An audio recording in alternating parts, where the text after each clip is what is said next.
Penjajah British yang datang ke tanah Melayu pada abad ke-19, mereka sepakat sangat-sangat konsisten mengatakan sesuatu tentang bangsa peribumi tanah Melayu.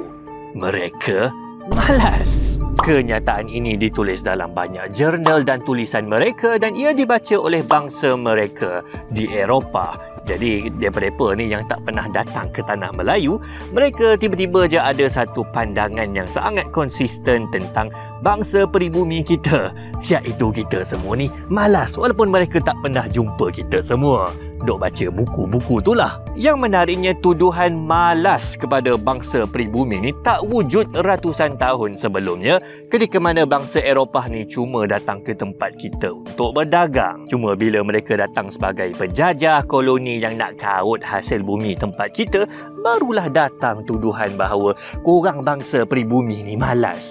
Kenapa macam tu? Tuduhan ini kemudian diulang-ulang sampailah dia dianggap sebagai kebenaran sampai sekarang pun kita duk dengar kan. Tapi bagaimana benda ni boleh berlaku dan kenapa? Satu sebab yang paling simple adalah bila Mat Salleh tu datang ke negara kita ni, mereka tak nampak lah orang Melayu ni buat apa. Ada pakcik nama Thompson ni tulis waktu dia datang belah bandar, yang duk layan dia dekat bar, dekat hotel, kedai-kedai, bukan orang Melayu tapi bangsa lain. Jadi dia kata dia tak nampak sangatlah orang Melayu ni buat apa. Masalahnya dia tak tahu cakap Melayu dan dia tak bergaul sangatlah dengan masyarakat setempat. Tapi itu tak menghalang dia lah untuk dia tulis daripada pemerhatian dia dekat kampung-kampung. Dia kata orang Melayu ni duduk kat kampung-kampung duk melangu, tak buat apa-apa, tunggu rezeki datang ke riba. Dia kata orang Melayu kalau boleh nak buat paling-paling sedikit kerja yang boleh dibuat. Masalahnya Pakcik Thompson, kerja-kerja yang orang Melayu ni buat waktu dulu-dulu dah memang bukan kerja-kerja yang melibatkan jumpa dengan orang macam kau. Kerja orang Melayu dulu-dulu bukannya sangat melayan orang Mat Salleh. Orang Melayu waktu penjajahan British dulu banyak terlibat dengan kerja macam admin, kerja dekat dalam pejabat, belakang tabir, dah juga perkhidmatan sivil. Dia macam aku pergi England, lepas tu aku nak cari Mat Salleh yang berlatih main sepak takraw. Aku tak nampak Mat Salleh ni berlatih sepak takraw. Jadi aku kata Mat Salleh ni tak pandai, tak suka berlatih. Diorang malas berlatih. Mat Salleh semuanya tak kompetitif dan diorang tak nak menang pertandingan. Lah mana boleh cakap macam tu bang? Tak adil sebab Mat Salleh tak main sepak takraw walaupun dia adalah sukan antara yang paling cool kita boleh saksikan. Tapi masih tak masuk dalam Olimpik. Tak kenapa. Mat Salleh ni duk main benda lain. Kau tak bolehlah nilai judge satu bangsa berdasarkan satu penilaian yang tak adil kepada bangsa tersebut. Dan aku tak main sepak takraw sebab sampai form 3 aku makhluk paling ketot di sekolah. Dia kerenggak. Itu sebab yang simple lah. Kenapa diorang boleh tuduh? Sebab diorang tak bergaul, tak faham situasi dan konteks bangsa.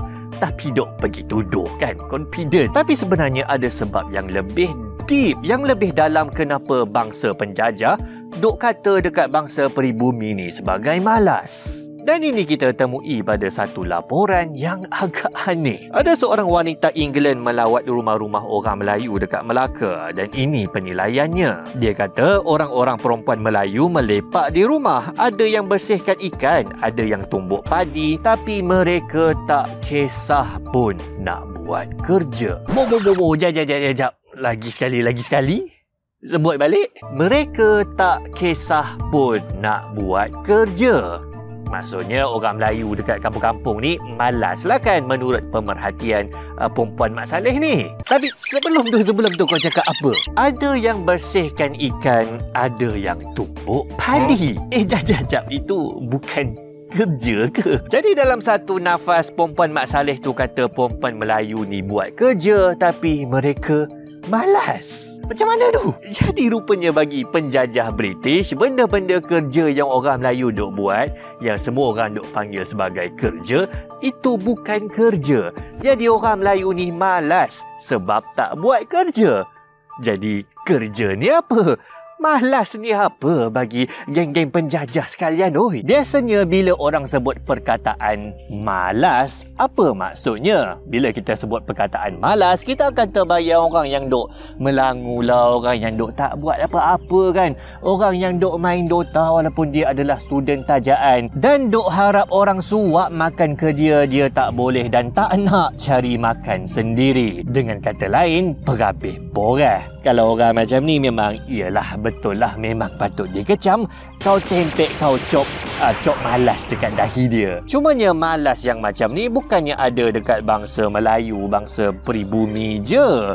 Bangsa lain pun banyak je orang yang malas macam ni. Malah dia berlaku sepanjang sejarah. Dalam negara Britain sendiri, geng-geng elit yang kaya-kaya ni, mereka sering saja tuduh malas kepada golongan-golongan pekerja. Dia berkata mak-mak saleh yang kerja buruh, petani, nelayan bawahan ni sebagai malas, dungu dan tak boleh diharap. Orang-orang kaya elit ni fikir kalau diorang orang kelas pekerja ni semua rajin macam diorang, mesti diorang akan jadi kaya dan berjaya. Macam geng-geng elit diorang lah, diorang rajin tu sebab diorang kaya dan berjaya. Apa? Ramai orang kaya sebenarnya disebabkan oleh kekayaan warisan. Mana ada. Orang-orang yang kaya raya ni semua disebabkan oleh diorang rajin, diorang hardworking dan diorang bijak. Lagi rajin daripada mat-mat buruh yang duk kena angkat benda berat-berat tu. Jadi di negara penjajah sendiri pun ada bangsa mereka yang dituduh malas. Cuma bezanya tak pula satu bangsa Mat Saleh ni kena cop pemalas sebab ada orang yang pemalas. Tapi kalau peribumi ada orang yang malas, semuanya dicop sebagai pemalas. Dan beza kedua sebenarnya, bangsa penjajah yang datang ke negara kita rata-ratanya memang adalah daripada golongan elit dan golongan yang kaya raya. Diorang tak datanglah negara kita punya jauh untuk buat kerja-kerja kuli. Jadi itu yang diorang nampak bangsa-bangsa selain daripada bangsa mereka, bangsa penjajah yang datang ke negara jajahan sebagai miskin, maka mereka malas. Jadi adakah Melayu malas jenis yang dimaksudkan penjajah ke atas orang Melayu ni adalah orang Melayu malas sebab mereka suka perabih borah, tak buat benda? Bukan. Sebab bila kita tengok, rupa-rupanya banyak je orang British sendiri yang puji orang Melayu ni pandai buat kerja. Dia berkata Melayu yang pandai guna mesin lombong ni lagi cermat daripada bangsa-bangsa lain. Dia bertulis orang Melayu pandai guna pam, pandai jaga enjin. 15 tahun pekerja Melayu jaga enjin di raup, tak pernah berlaku kerosakan sebab Melayu yang jaga tu cuai. British puji orang Melayu pandai bawa kereta. Depa siap boleh bawa kereta dekat Jalan Pahang. Punyalah payah Jalan Pahang tu. Kalau nak terbang hutan, teroka sungai, bawa bot. Ini semua perkhidmatan-perkhidmatan yang British puji orang Melayu. Dan khidmat orang Melayu pada aktiviti-aktiviti ni semuanya diperlukan oleh British. Orang British siap puji lagi, kagum mereka tengok sawah-sawah padi orang Melayu yang rapi dan terjaga cantik. Malah orang British puji orang Melayu sebab tak pernah mabuk. Sebab orang Melayu beragama Islam. Jap, jadinya rupa-rupanya banyak juga aktiviti-aktiviti perkhidmatan orang Melayu yang dipuji oleh British. Tapi kenapa masih panggil orang Melayu ni malas? Sebabnya simple je adik kakak. Oi, orang Melayu tak nak kerja kuli, tak nak kerja buruh di ladang-ladang dan juga di lombong-lombong milik orang British. Orang Melayu tak nak terlibat dengan kegiatan ekonomi yang mana penjajah mengeksploitasikan pekerja mereka dengan harga yang murah. Depa hauk hasil bumi tanah air kita, depa bawa balik ke kilang-kilang diorang untuk buatkan geng belah sana yang untung besar dan buatkan penjajah yang kaya jadi makin kaya disebabkan sumber daripada tempat kita. Dan itu yang British bengang sangat tu, diorang nak carilah kuli murahan daripada orang tempatan, tapi orang tempatan semua duk boikot diorang. Itulah sebab mereka kata orang tempatan ni macam-macam. Orang Melayu tengok pelombong-pelombong dengan pekerja-pekerja di ladang-ladang milik British ni lagi teruk layanannya daripada bawang putih yang dilayan oleh mak tiri diorang kan, bawang putih ke bawang merah. Diorang ni kena perah macam kain buruk, kena tibai macam keldai, dan kehidupan diorang digambarkan hidup macam khinzir di dalam kandang. Work-life balance yang Gen Z dok minta dekat resume tu memang confirm tak dapat lah waktu zaman tu. Yang ada work make your penjajah rich and richer. Cerita dia banyak pekerja daripada bangsa luar yang dibawa masuk datang bekerja dengan British ini. Diorang ni bukan saja-saja sukarela nak kerja punya jauh daripada negara asal diorang kan, jauh daripada keluarga. Tak, diorang kebanyakannya terpaksa. Diorang ni punya ramai yang terpaksa sebab berhutang, jadi nak bayarlah hutang diorang ni. Majikan-majikan depa jual lah perkhidmatan depa ni kepada British. Depa kena kerah suruh naik kapal beribu-ribu batu daripada tempat asal diorang, kerja lombong. Dan kehidupan pekerja-pekerja luar ni sangat-sangat kesian. Kerja punyalah payah, gaji punyalah kecil, tak kira panas, hujan, dahaga, lapar, diorang kena kerah. Dengan harapan pekerja-pekerja luar imigran ini akan bebas daripada hutang. Akhirnya, masalahnya orang Melayu pun perasan benda ni, bahawa dia tengok pekerja-pekerja itu hidup dalam sistem yang membuatkan diorang tak boleh keluar daripada bebanan hutang. Hutang mereka ni makin lama sebenarnya makin bertambah. Hiburan diorang dekat quarters diorang tu adalah berjudi. Bila kalah judi, hutang makin banyak. Bila mereka stres kerja sangat-sangat susah jauh daripada keluarga, homesick lah apa bagai kan,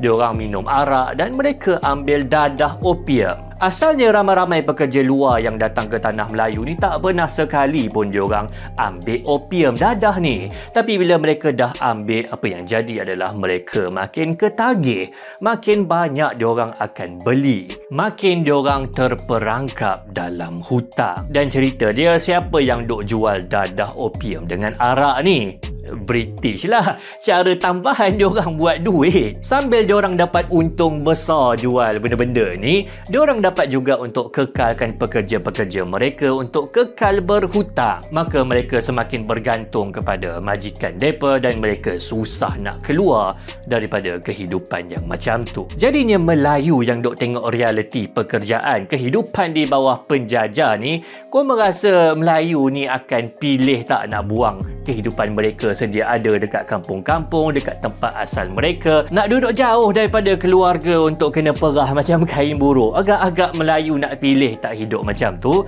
Memanglah tak. Saya pun akan pilih untuk tak nak terlibat. Jadi Melayu bijaklah sebenarnya untuk tak pilih hidup macam tu. Disebabkan pilihan peribumi yang macam ini, orang British dia bengang lah. Jadi dia kata orang peribumi, orang Melayu ini sebagai malas. Sebab bangsa kita pilih untuk tak mendatangkan untung kepada diorang. Dan tuduhan malas ini pun sebenarnya cara senang lah untuk orang-orang mat-mat saleh yang menjajah tempat kita untuk bagi jawapan dekat negara diorang belah sana, kenapa mereka tak berjaya untuk rekrut orang tempatan jadi pekerja. Bukan sebab kerja dengan diorang zalim ke, diorang tak pandai jaga kebajikan pekerja ke, bayar murah ke apa. Tak. Bukan salah diorang. Salah orang tempatan. Diorang yang malas. Sebenarnya kita bukan malas, tetapi kita cuma nak untung nasib kita ditentukan oleh bangsa kita sendiri. Dan rasanya mungkin kesimpulan akhirlah kepada topik ini adalah kita jangan mudah-mudah untuk label sesuatu bangsa yang mungkin sangat-sangat besar, sangat-sangat ramai dengan satu label tertentu yang akan membuatkan kita berlaku tidak adil, dan sebenarnya ini akan lagi menyusahkan, akan lagi membantutkan kemajuan yang kita damba-dambakan.